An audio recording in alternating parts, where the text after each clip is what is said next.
안녕하십니까. 작은 시선들을 이어 큰 지성을 만들어가는 정준이의 논, 정준입니다. 자, 내일까지 연휴를 즐기시는 분들도 계실 수 있고요. 오늘은 또 출근을 해가지고 박탈감을 느끼시는 분들도 계시지 않을까 싶은데요. 자, 오늘 월요일 겸손방송국의 박탈감을 느끼는 박형광 기자와 함께하는 문제 시간입니다. 네, 안녕하세요. 박형광입니다. 교수님 박탈감 느끼시나요? 뭐 저희한테 뭐 제 선택으로 하는 거니까. 교수님은 이제 프리랜서로 예. 일하시는 거고 저는 노동자지만 그렇죠. 예. 하루만 연차 쓸 수 있으면 그렇구나. 쭉 쓸 바로 수 그냥 있는데 박탈감 느끼네요. 예. 오늘 런던에서 대기 중인 분 킴코리아님 계시고요. 그리고 무아리님께서 주제 좋다. 선생님의 고충을 자꾸 말해줘야 한다. 뭐 이런 말씀 하시는데 오늘 그냥 바로 그냥 주제로 들어가죠. 무슨 주제를 가져오 주길래 벌써부터 이렇게 많이들 기대하시는지. 지금 많이 이슈가 되고 있는데 추락한 교권이 이슈입니다. 일단 추락한 교권. 네, 그렇죠. 그게 왜 이슈가 됐는지 한번 먼저 보고 오시죠. 네.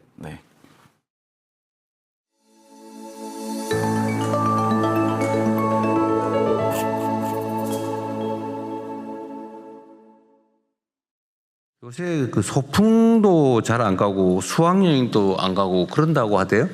네, 좀 그런 현상들이 나타나고 있습니다. 그 소풍이나 수학여행도 수업의 일부 아닙니까? 네, 그렇습니다. 단체 활동을 통해서 배우는 것도 있는 것이고 또 현장 체험도 큰 학습인데 이게 주로는 혹시 안전사고가 나지 않을까 하는 위험 또는 관리 책임을 부과당하지 않을까 하는 그런 걱정 때문에 이러는 경향이 있죠. 제가 자주 말씀드리는데 혹시 구더기 생기지 않을까 싶어서 장독을 없애버리면 안 되죠. 네. 저도 뭐 학교 다닐 때 뭐 좋은 추억만 있는 건 아닌데 그래도 초등학교 5학년 때 경주에 수학여행 같은 게 평생의 기억으로 남아있고 좀 그 과정을 통해서 배운 것도 참 많아요. 근데 소풍이나 수학여행 같은 이 단체 수업, 단체 활동에 문제가 있으면 그 문제를 교정을 하고 안전에 문제가 있으면 비용을 좀 지원해서 안전요원을 충분히 보강을 하든지 선생님들의 수업이나 관리에 부담이 생기면 인력 추가 채용해서 뭐 몇 명 더 관리요원, 안전요원 데리고 가면 되잖아요. 네. 이게 책임 안 지려고 학생들한테 그 좋은 기회를 빼앗는 거지 않습니까? 네. 대통령 발언이 길었어요. 대통령이 발언을 하면서 그러니까 취지는 그런 겁니다. 학생들의 현장 학습을 요즘에 가는 게 굉장히 많이 줄어들고 있다. 그게 왜 그런 것이냐. 선생님들이 뭔가 책임에 대한 부담이 있는 것 아니냐. 그걸 좀 알아보고 조치를 취해라 라고 했습니다. 근데 사실 이 교원단체에서 전교조나 뭐 교사노조에서 바로 성명을 내면서 사실 이거는 뭐랄까 이 학생들을 책임지기 싫어서가 아니라 문제가 생기면 소위 진상 부모님들이 고소고발까지 한다. 뭐 이런 취지의 어떤 반박 성명문을 내면서 뭔가 좀 언론에서 많이 다뤄지고 있거든요. 근데 이게 지금 언론에서 관심이 조금 늦었습니다. 사실 지금 유튜브에서 더 많은 관심을 이미 일으키고 있었어요. 그 전에 영상을 쓸 수는 없는 것 같은데 좀 말씀을 드리면 그 희극인 이수지 씨가 본인의 유튜브 채널에서 그 어린이집을 극한 체험하는 뭔가 이제 컨텐츠를 올렸거든요. 거기서 이제 이런 대목이 나옵니다. 학부모가 와서 저희 애가 그러는데 선생님께서 하준이랑 가위바위보를 해서 이겼다면서요. 제가 애한테 그 얘기를 듣는데 심장이 벌렁벌렁 뛰고 손발이 벌벌 떨려가지고 잠을 한숨도 못 잤어요, 선생님. 이거 제가 예민한 건가요? 이렇게 묻습니다. 따집니다. 이수지 씨가 어머니 제가 가위바위보를 해서 이겼다뇨. 당치도 않아요, 어머니. 저희 원에서는 아이들 정서 보호 차원에서 가위바위보를 하든 묵찌발을 하든 무조건 비기는 네, 어머니. 저희는 무승부로 결과를 맺고 있거든요, 어머니. 이런 식으로 이제 희화하면서 영상을 찍었습니다. 근데 이게 얘기를 들어보니 근데 이제 이렇게 하고 난 다음에 학부모가 막 원장을 찾아가서 뭐 난리를 치는 뭐 그런 영상이 한 10분, 20분 정도 되는 영상이 있거든요. 그게 이제 4월 7일이랑 4월 28일 날 이렇게 등록이 되면서 많은 화제를 모았습니다. 하나는 600만이 넘었고요. 조회수가. 또 하나는 300만이 넘었습니다. 그러면서 이제 사실 그 맞물려서 대통령이 이제 저렇게 얘기를 하면서 뭔가 이게 지금 추락한 교권이 어떤 게 문제냐를 두고 뭔가 이제 좀 화제가 되고 있는 것 같습니다. 예. 그러니까 두 개의, 그러니까 하나는 영상을 이제 내보내지는 못했지만 대통령의 이 발언이 있기 전부터 지금 학교에서 벌어지고 있는 일들에 관련된 이 일종의 풍자 영상, 코미디 영상이 이제 상당한 인기를 끌었죠. 이제 화제성이 있었죠. 사실 이수지 씨가 그 전부터 해서 특정 그 계층이나 네. 예, 뭐 연령대의 어떤 사람들이나 이런 것들을 타겟으로 해가지고 상당히 화제를 끈 영상들 많이 만들었잖아요. 교수님도 보셨나요? 어. 이번 영상 이번 영상 봤죠. 예. 어떠셨나요? 좀 아슬아슬하다라는 생각은 했어요. 예. 그런데 코미디가 해야 될 중요한 역할을 하고 있구나는 생각도 했습니다. 아슬아슬하다라는 지점은 어떤 지점에서? 네, 아슬아슬한 건 이게 참 표현이 쉽지가 않거든요. 네. 이건 보도도 물론 당연히 쉽지가 않으니까 네. 보도도 잘 안 할 뿐더러 이해관계가 굉장히 첨예해서 그리고 누군가가 이제 한쪽에서는 사실 그 특정 어떤 계층 또는 어머님들이나 뭐 아버님들이나 학부모들을 엄청 탓할 수도 있고 네. 다른 한쪽에서는 또 이제 당사자라고 느끼는 사람들이 왜 우리를 왜곡하냐라는 식으로 이제 붙어버릴 수가 있잖아요. 네, 그렇죠. 네, 근데 코미디는 어차피 이제 풍자 같은 것들이 기본적으로 들어가기 때문에 양측 다 기분이 굉장히 나쁠 수도 있는 건데 그래서 아슬아슬하다는 느낌이 들었던 거죠. 저도 사실 이게 두 가지가 좀 나뉘어져 있는데 이수지 씨가 연기한 것은 어린이집이고 지금 이제 대통령이 지시한 것은 초중고의 어떤 학교의 어떤 문제를 얘기한 거거든요. 제가 좀 얘기를 들어보니까 이 문제를 다루려고 여기저기 좀 취재를 해봤습니다. 해보니까 그 어린이집 같은 경우에는 사실 못 봤다고 그러더라고요. 못 봤다. 네, 어린이집 현직 교사들은 이 영상을 못 봤다. 볼 수가 없었다. 마음이 아파서 예, 볼 수가 예, 없었다. 예. 본인들은 짤로 너무 리얼해서. 너무 리얼하고 사실은 실제로 현장을 덜 담았다. 까지도 표현하더라고요. 뭐 네. 예를 들면 그런 사례까지 얘기해 주던데 그 기저귀를 아직 못 댄 아이들이 6살인데 네. 왔다. 그래서 부모님한테 얘기를 하니까 아이가 떼고 싶을 때 자율에 맡기겠다라고 해서 예. 아이가 화장실을 가고 싶을 때는 기저귀를 채워줘야 된다. 예. 뒤처리도 해야 되고 뭐 이런 정도의 어떤 수준이다 보니까 오히려 패러디 영상이나 뭐 풍자 영상은 현실을 못 담았다 정도까지도 얘기를 하더라고요. 예.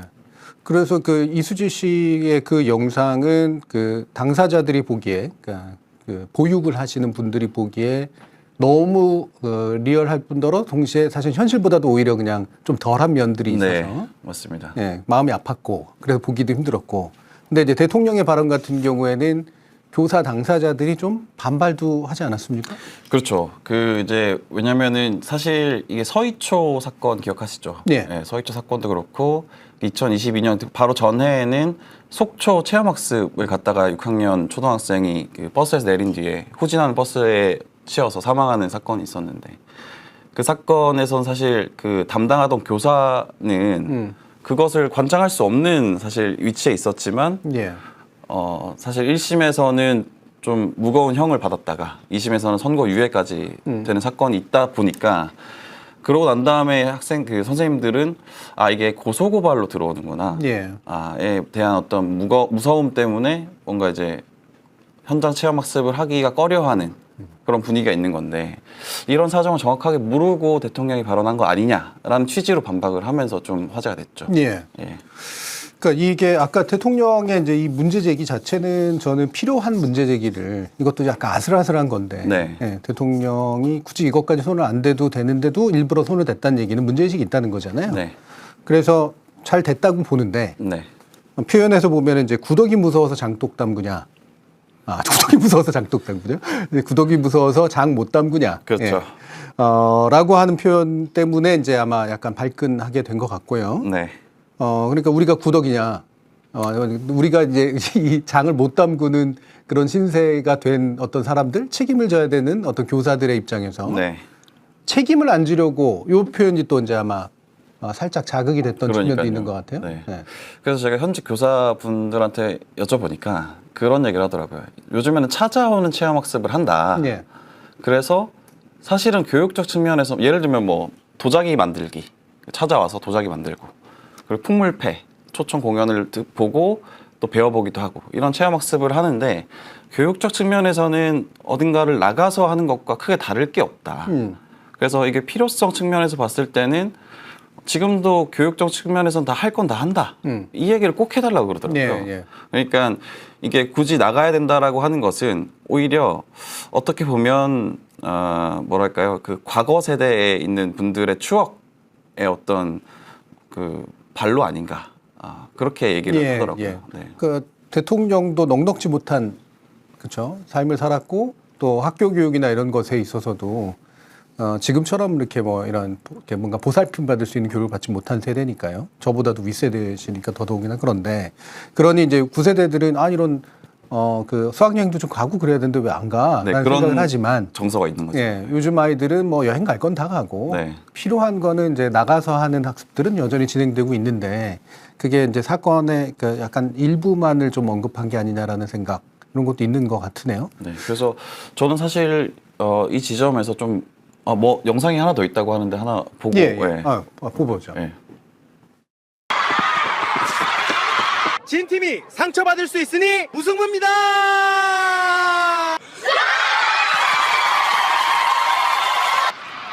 초등학교 애들 시끄러워 죽겠네. 좀 조용히 좀 시켜줘요.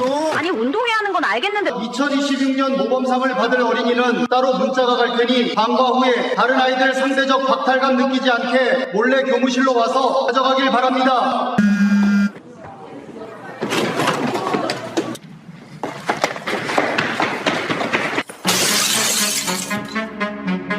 지난 2022년 초등학교 현장 체험 학습 중 발생한 사고 2년 3개월 만에 내려진 1심 선고. 재판부는 담임교사 A씨에게 금고 6개월에 집행유예 2년을 선고했습니다. 충현쌤, 다음 주에 현장학습 가는 거 체크 잘해. 현장학습 전부 폐지되지 않았습니까? 안 가면 안 간다고 또 민원 들어와서 그래? 자, 내일 소풍인 거 알지? 선생님, 치킨 사주세요. 저희 엄마가 낸 세금으로 선생님 월급 받는다고 엄마가 그랬어요. 치킨은 집에서 사달라고 하는 거. 선생님 지금 왜 애를 올리고 가만히 계시는 거예요? 다른 애들한테 쪽팔려서 상대적 박탈감 느끼잖아요 애가 지금. 선생님 말 잘 듣고 따라줘야 해요. 알겠죠? 안 그러면 쌤이 독박 써요. 기사님, 음주 측정이 있겠습니다.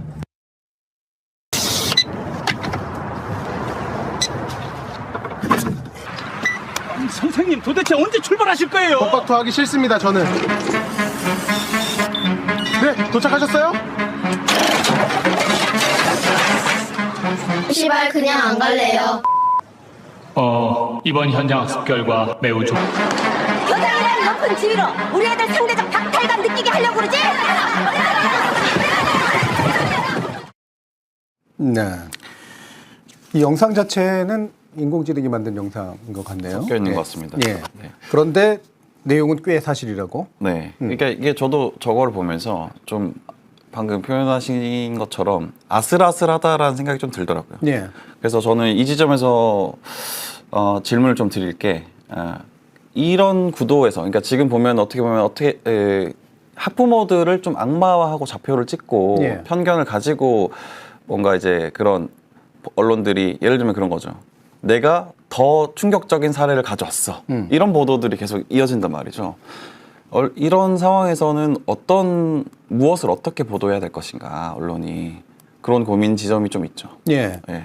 그 제가 이제 아슬아슬하다고 얘기했을 때에 이제 이거는 약간 문화 비평적인 관점에서 하면 전형화라고 하는 게 있거든요. 전형화. 네.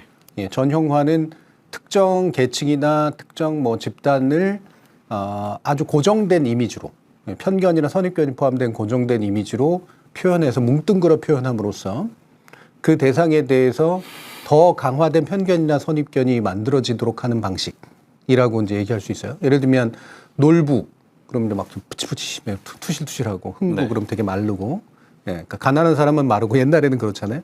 퉁퉁한 사람 되게 살이 찌고, 뭐 예를 들면 임원 중역이다 그러면 머리가 벗겨지고, 뭐 이렇게 되게 탐욕스러운 얼굴을 하고 있고, 뭐 이런 것들. 근데 아까 같은 경우도 보면 사실 나이가 꽤 많으신 여성분들이 등장을 해요. 네. 그리고 이 여성분들이 거의 비슷하게 유니폼처럼 입고 다니는 약간 등산복 그렇죠. 그렇죠. 이런 것들이 그 세대의 어떤 특징을 일부 잡아낸 건 맞지만 그 세대는 이제 뭉뚱그려 버리잖아요. 그래서 편견과 선입견이 작동한 거고, 그래서 좀 위험할 수 있는 측면들이 언제나 있습니다. 이게 이제 그 아슬아슬함의 어떤 본질적인 측면이라고 볼 수가 있거든요. 근데 언론이라고 하는 거는 이제 전형화는 되도록이면 사용하지 말아야 되거든요. 그러니까 미디어는 그럴 수도 있어요. 코미디나 이런 건 어쩔 수 없는 풍자적 측면이 있기 때문에. 그럼 전형화를 사용하지 않고 어떻게 효과적으로 표현할 거냐. 이 고민이 있을 수밖에 없지. 그리고 또 한 가지는 저는 이것만큼은 확실히 객관성, 중립성, 공정성이 작동해야 되는 영역이라고 생각하거든요. 왜냐하면 입장차가 굉장히 명확할 수가 있고 어느 한 일면을 부각시켰을 때 나타날 수 있는 효과가 상당히 위험하기 때문에. 근데 이거는 오히려 안 그렇죠. 그러니까 코미디처럼 해버린단 말이죠. 그렇죠. 언론 보도나 이런 것들도. 네. 그래서 그런 면에서 나타나는 문제점들은 있어 보여요. 뭐 방금 같은 것들이 어느 정도 사실의 근거를 두고 있다고 하더라도.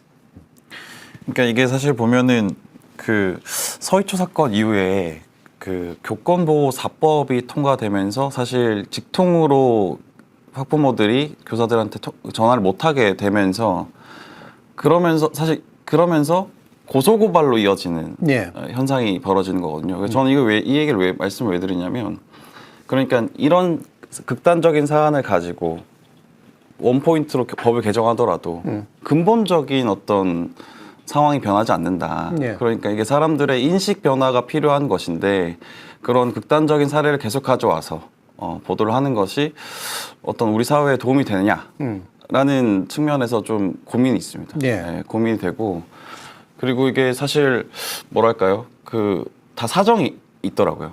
그 학부모들도.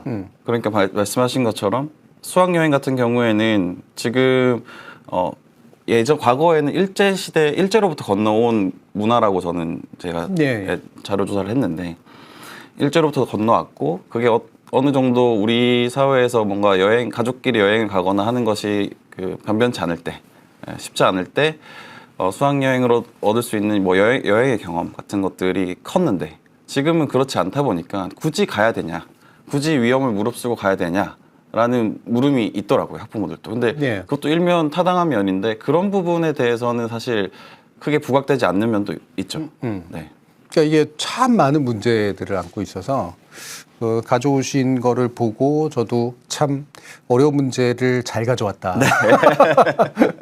이런 생각을 했는데요.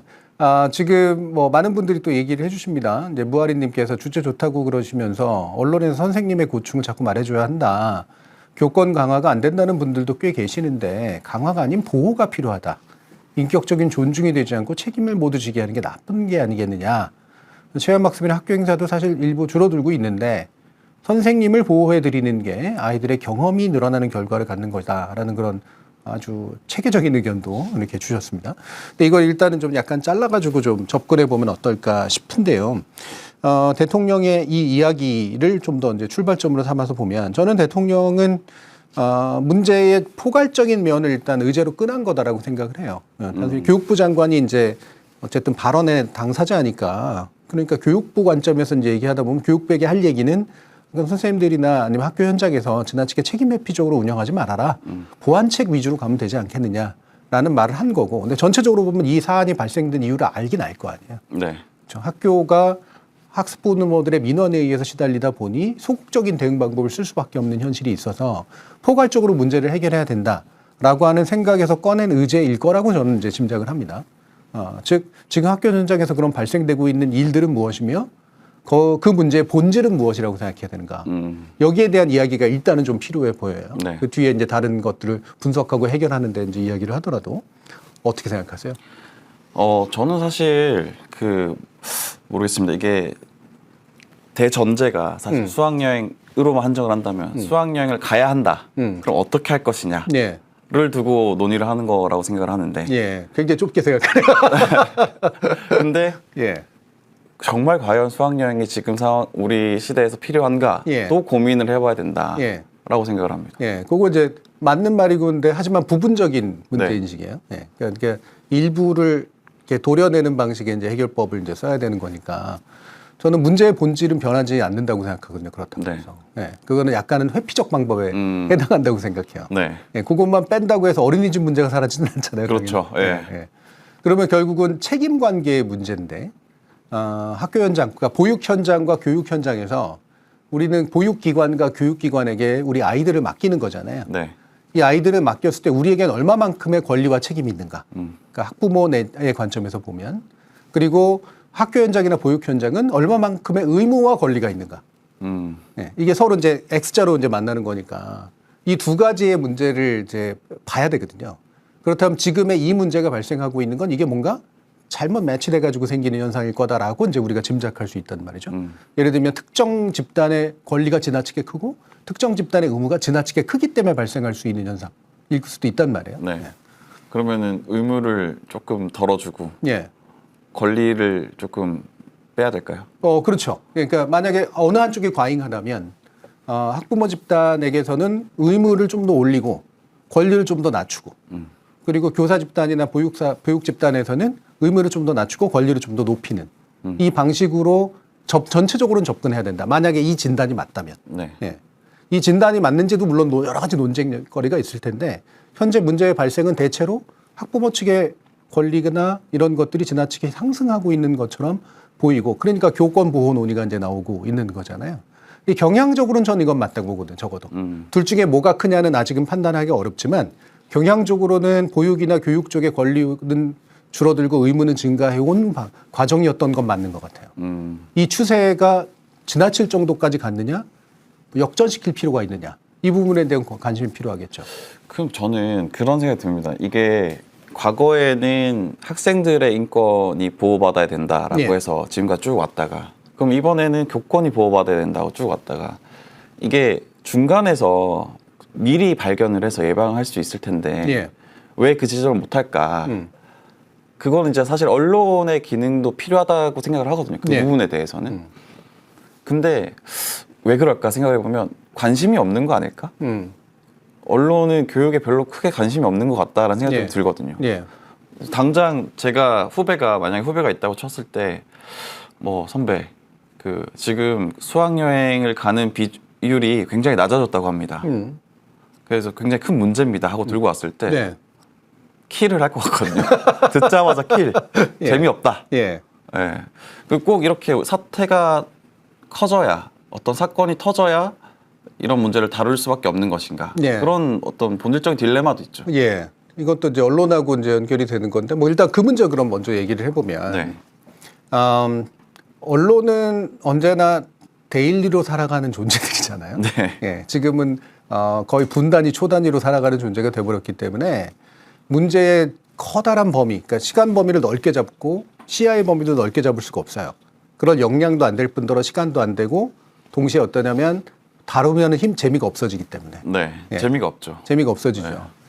우리 논이 그러다 보니까 재미가 없어지는 것처럼 볼 수도 있는데 우리 재밌잖아요. 근데 사실은 이거는 또 결국은 수용자 문제로 넘어가기도 합니다. 예, 네. 결국 언론만의 문제냐 수용자의 문제도 사실 동시에 있어요. 우리나라에서 수용자들이 교육에 대한 관심을 갖는 건 딱 학부모 시기까지예요. 그거 지나고 나면 사실 별 관심이 없습니다. 네. 굉장히 관심이 뚝 하고 떨어지거든요. 그리고 가끔 관심 갖는 게 야, 라떼는 말이야. 네. 요거로 현재를 바라보는 시선이에요. 네. 기억도 사실 희미해. 자기가 경험한 건 기억하는데요. 자기 아이들이 커가는 것에 대한 기억은 사실 되게 편린적이에요. 네.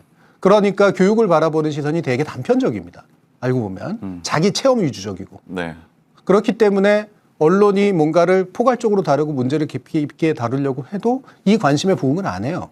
그러니까 충격적인 사건만 주로 보도하게 되지. 네, 맞습니다. 그러니까 언론의 가장 고질적인 잘못이나 버릇, 습성이 수용자들의 이 고질적인 문제와 만나면서 교육 문제에선 전 최악이 되어 가고 있다고 생각을 해요.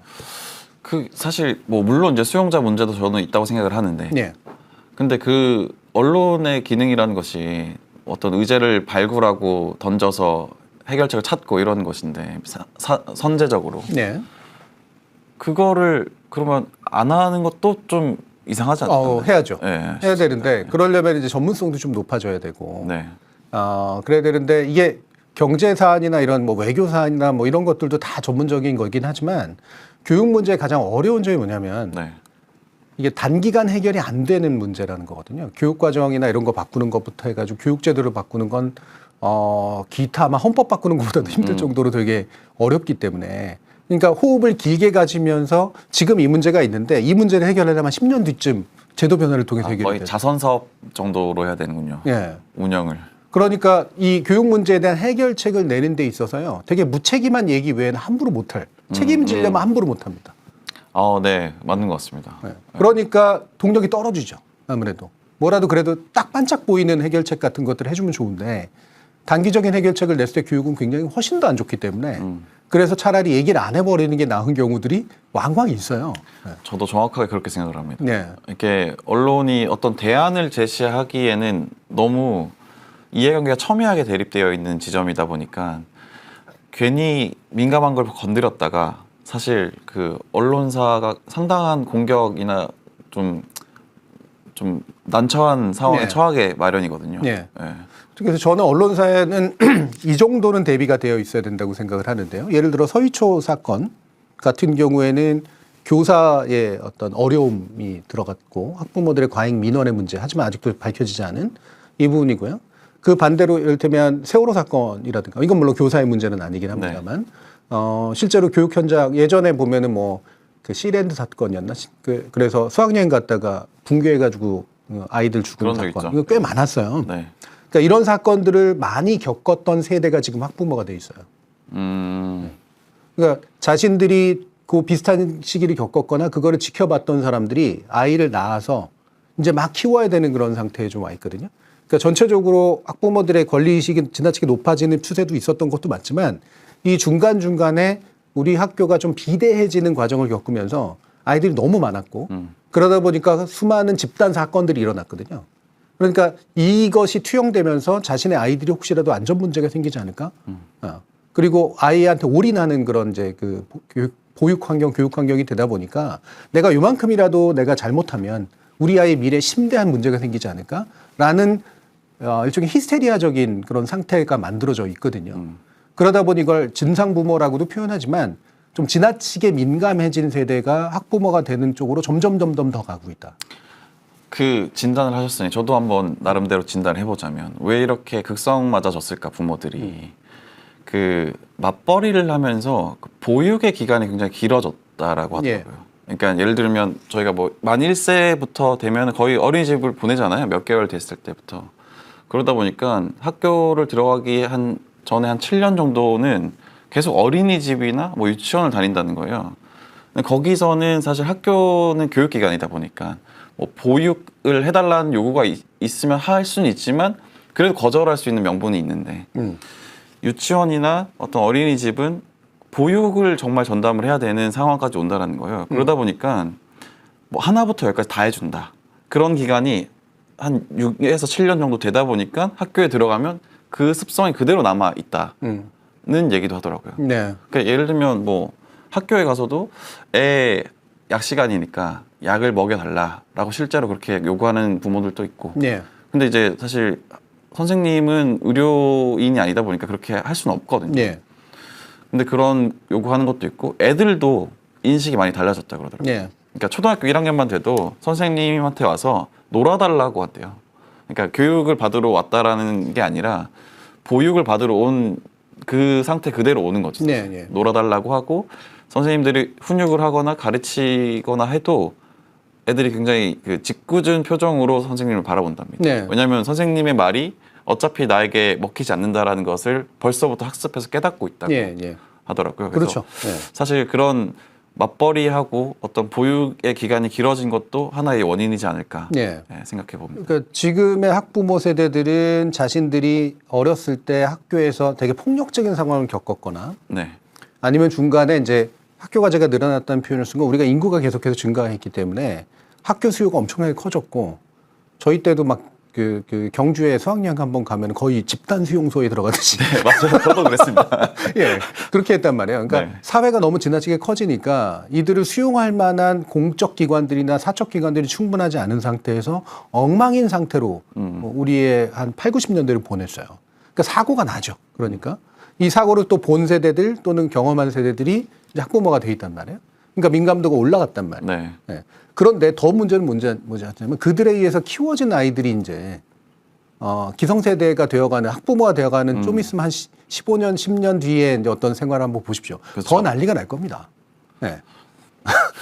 이른바 금쪽이를 키워져가지고 다이아몬드 쪽이를 키우는 금쪽이 학부모가 될 가능성이 상당히 높거든요. 그러니까 권리의식이 지나치게 높고 의무의식은 지나치게 낮은 상태가 이 추세가 더 강화될 가능성은 저는 거의 100%에 가깝다고 생각을 합니다. 현재대로 그대로 놔둔다면. 그래서 이 문제는 해결은 해야 돼요. 해결은 해야 되고 단기적으로 해결은 안 되겠지만 방향이라도 잡아야 돼. 그리고 이 방향을 잡는데 언론이 준비가 돼 있어야 돼요. 네. 적어도 이 방향의 관점에서 각각의 사건들, 예를 들면 학생이나 학부모에게 좀 불리한 사건들이라든가 선생님들에게 좀 불리한 사건들에 대해서 각각 이거를 어떤 큰 대전제 속에서 이 사건을 바라볼 것인가에 대한 준비가 돼 있어야 돼요. 그러지 않으면 충격과 뭔가 비아냥, 조롱, 희화화 이런 관점에서만 이 개별 사건들을 대하게 된다는 거죠. 만약에 이거 좀 다른 질문이겠는데 그 교수님이 지금 부릴 수 있는 한 기자가 한 3명, 4명 정도 있다. 네. 팀이 있다라고 했을 때 어떤 지점을 좀 취재를 해보라고 하실 것 같으세요? 네. 저는 이 부분은 일단은 이제 그들이 준비가 돼 있다는 전제면 이제 취재 내용이 좀 달라지고요. 준비가 안 돼 있으면 준비를 먼저 시키는 게 중요하다고 생각을 해요. 네. 네. 네. 그래서 이거는 예를 들면 이 문제를 취재하려고 한다 그러면 단건의 사건을 취재하는 게 아니라고 한다면 적어도 약간의 시리즈를 낼 정도의 생각을 하고 기획을 해야죠. 네, 기획을 해야죠. 네. 네. 그래서 애초에 아까 말씀드린 문제의 본질, 어떤 대립구도가 이 문제의 본질인가.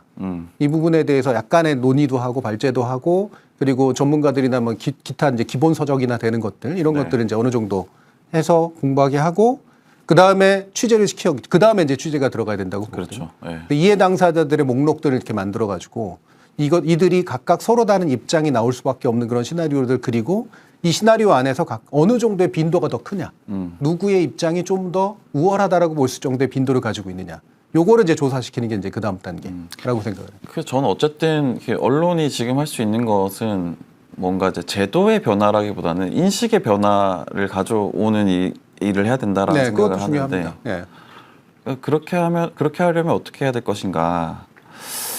그 부분 사실 쉽지가 않더라고요. 네. 네, 제일 쉬운 방법은 사실 해외 사례가 어떤가를 네. 찾아보는 것인데 저도 좀 찾아보니까 사실 뭐 유럽 같은 경우에는 이게 뭐 체험학습에 국한해서 말씀을 드리면 뭐 이게 소수로 가고 그리고 저렴한 비용으로 관광을 뺀다.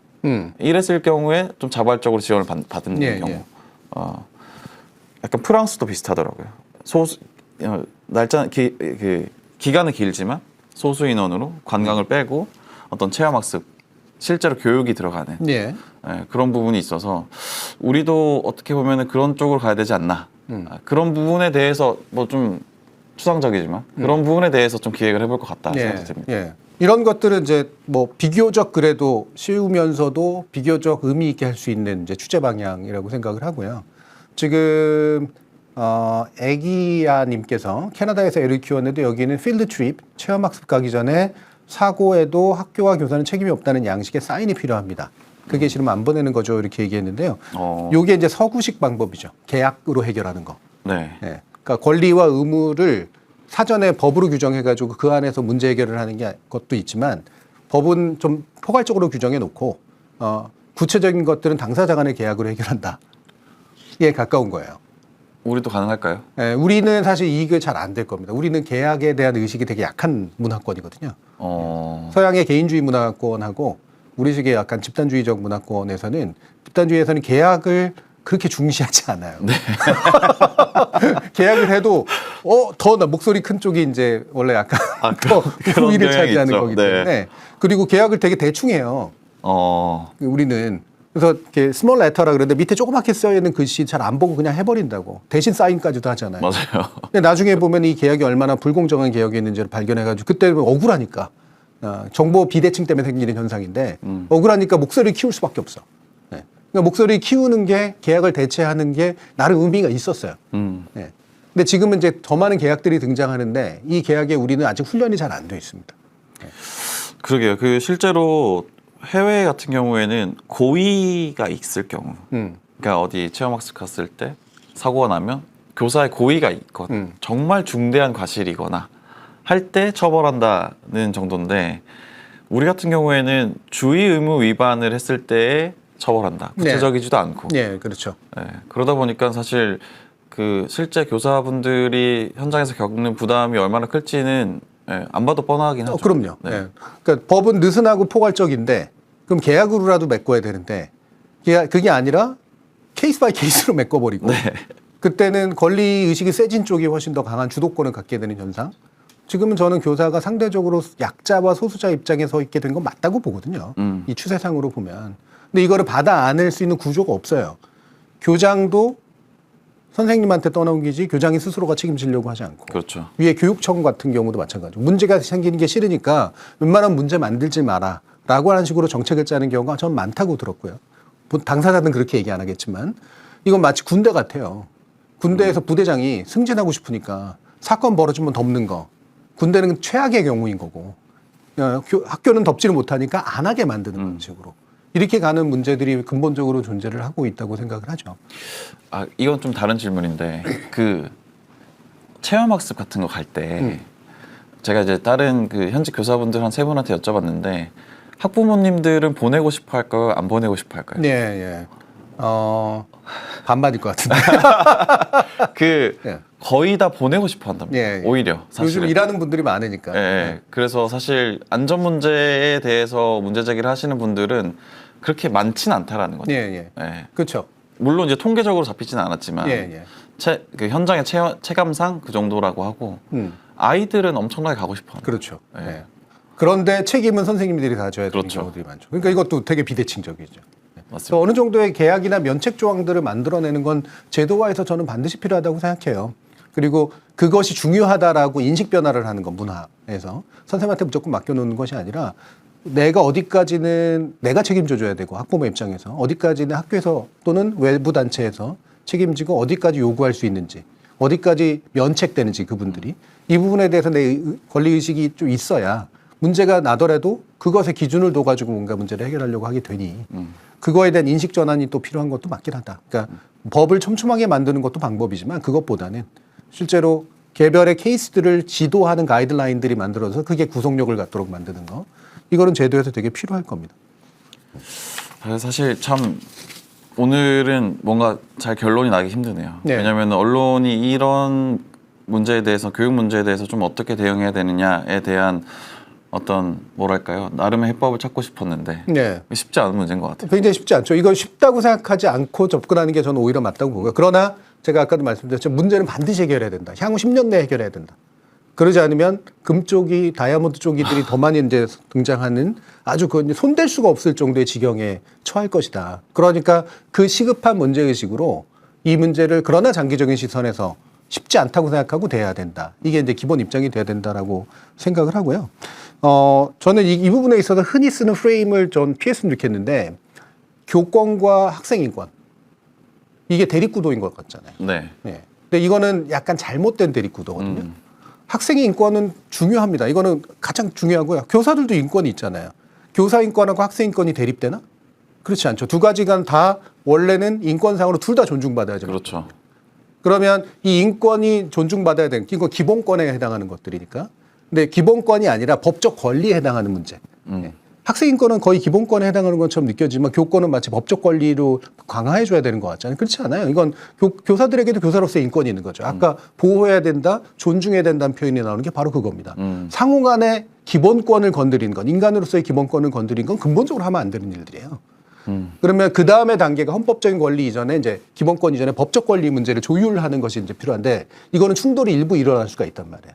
네. 그거는 좀 어떻게 생각하세요? 그러니까 혹자는 그런 얘기를 하잖아요. 그러니까 아니 과거에 선생님들이 얼마나 무식하게 그 애들 많이 때렸냐. 네. 그때의 어떤 뭐랄까 그 잘못을 지금 치르고 있는 거다 대가를. 그런 면이 있죠. 그러니까 네. 지금 교사들 같은 경우에는 전 세대의 잘못을 짊어지고 있는 일종의 원죄를 짊어지고 있는 존재들인 건 맞아요.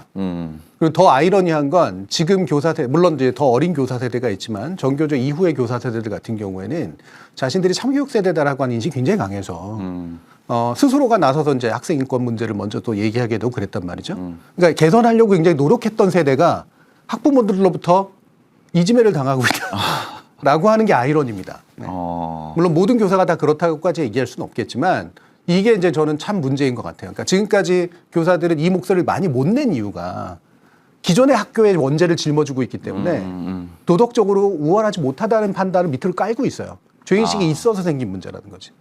은연중에 그런 게 있군요. 있죠. 네. 그러니까 이걸 대놓고 얘기를 하면 마치 교사들이 자신의 그냥 이기적인 권리만 추구하는 것처럼 보이기 때문에 자제할 수밖에 없고 약간 억울하지만 참을 수밖에 없는 측면들, 이게 또 일부 배우로서 작동하고 있다고 생각을 하죠.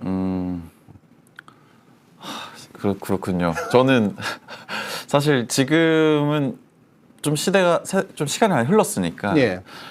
거기서부터 좀 자유로울 수 있지 않을까라고 생각을 했는데 여전히 또 그런 그렇죠. 문제가 있군요. 이후에 정말 이게 시급한 문제인 게 현재 금쪽이로 자란 친구들이 부모가 되는 거랑 사실은 그 금쪽이로 자란 친구들이 교사도 될 거 아닙니까? 그렇죠. 무슨 싸움이 벌어질까요? 예. 그러면 어느 한쪽이 더 강하면 한쪽이 포기하겠죠. 예, 저는 교사 쪽이 포기하게 될 가능성이 높다고 봐요. 현재 권리의 비대칭 구조상 안 해버리고 만다, 차라리. 교사가 없어질 수도 있겠네요. 그렇죠. 예. 그러니까 예전만큼 엄청나게 인기 있는 직업이라든가 뭔가 소명의식을 가지고 있는 직업이 아니라 그냥 직업적 안정성이 있으니까 그냥 모르겠다라고 해서 관료화되면서 존재하는 거. 그 일본 유명 감독이 만든 괴물이라고 하는 영화도 보면 그 내용이 이제 정확하게 나옵니다. 그리고 이게 해외의 경우에도 이제 뭐 영국이나 이런 데 보면 이제 소년의 시간 같은 것들을 보면 인셀 현상을 다룬 건데, 이거는 학교가 선생님들이 모르는 곳에서 아이들이 이상하게 자라나는 것. 이거 학부모들이 오히려 이걸 봐야 돼요. 예. 그러니까 교육이라고 하는 게 보육과 교육이 함께 존재하는데, 어린이집은 보육, 유치원은 보육과 교육, 초등학교에서는 무조건 교육이거든요. 교육이죠. 예. 근데 우리 학부모들은 보육까지 담당하라고 그래, 초등학교한테. 자기가 해야 될 일들을. 자기들도 바쁘니까. 그러니까 아이들이 또 나를 보육시켜 달라고 학교 가서 당당히 얘기하는 이 상태가 만들어진 거예요. 근데 문제는 보육이 작동해야 되는 영역이 점점 없어지는데, 교육 안에서는 교육만으로 커버할 수 없는 아이들의 성장 과정이 있다는 거예요. 이 성장 과정 학교에서 모르고 손대기가 어렵습니다. 그들이 극우 약간 이상한 의식들을 가지고 있는 아이들을 성장시키고 있는 이 구조가 있어요. 이건 학부모하고 교사가 같이 가야 되는 부분이에요. 지금 이 둘이 손잡고 우리 아이들이 이상하게 커가고 있다라고 하는 것들에 대해서 생각하면서 문제를 재정의를 해야 됩니다. 그러지 않으면 이 문제는 해결할 수가 없고 상당히 심각한 상태로 가겠죠. 이번에 그래서 저는 사실 그렇게 느꼈습니다. 이번에 대통령이 모르고 저런 얘기를 던진 건 아니고 이 기회에 맞춰서 좀 토의를 해보자, 토론을 해보자라는 것 같습니다. 예. 네. 제가 이제 책 추천을 하나 해드리면, 조나선 하이트라고는 미국의 유명한 이제 심리학자가 있는데요. 이분이 이제 작년인가 재작년에 낸 책 중에 불안 세대라는 책이 있습니다. 되게 쉽게 잘 쓰여진 책이에요. 그 불안 세대라는 책을 보면 무슨 표현이 나오냐면, 그 미국 부모들한테도 얘기를 하는 건데, 우리는 아이들을 과잉 보호하지 말아야 될 것에 보호하고 보호해야 될 것에 방치한다 이거예요. 과잉 보호하면 안 되는 게 바로 뭐냐면, 아이들이 몸을 부딪혀가면서 노는 방식으로 성장해야 된다는 거죠. 그래야 다른 사람들과 공존할 수 있는 마음들을 키워나갈 수가 있는데, 이 부분은 절대 다치면 안 되니까 하지 말라 그래. 과잉 보호를. 근데 겉보기에는 물리적으로 안전한 공간, 소셜미디어 공간이죠. 이거 하고 있는 건 그냥 놔둬. 근데 얘네들은 거기서 뇌가 이상한 아이들로 자라나는 거죠.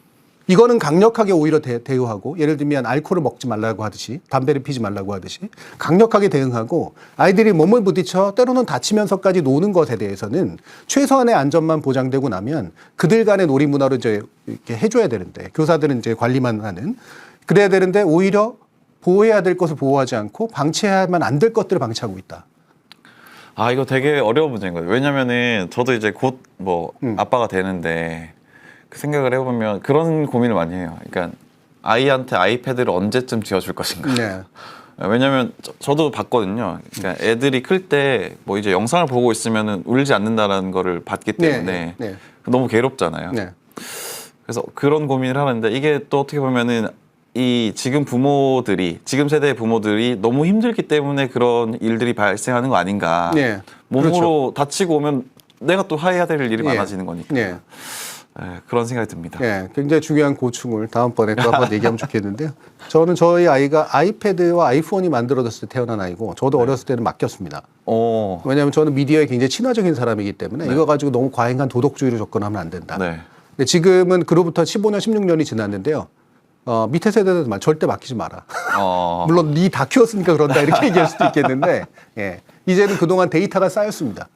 그래서 더 이상 아이들한테 그러면 안 된다라고 하는 것이 너무 강력한 증거들을 가지고 있기 때문에 그 부분은 다음에 또 문질 시간에 한번 또 기회가 되면 아빠가 된 다음에 한번 얘기해보면 어떨까 싶습니다. 자, 오늘 뭐 흥미로운 얘기지만 약간 답답한 얘기이기도 했는데요. 문질 박형광 기자와 함께했습니다. 정준이는 131번째 이야기 여기까지고요. 맛있는 점심 드시고 오늘 하루도 잘 버티시기 바랍니다. 감사합니다.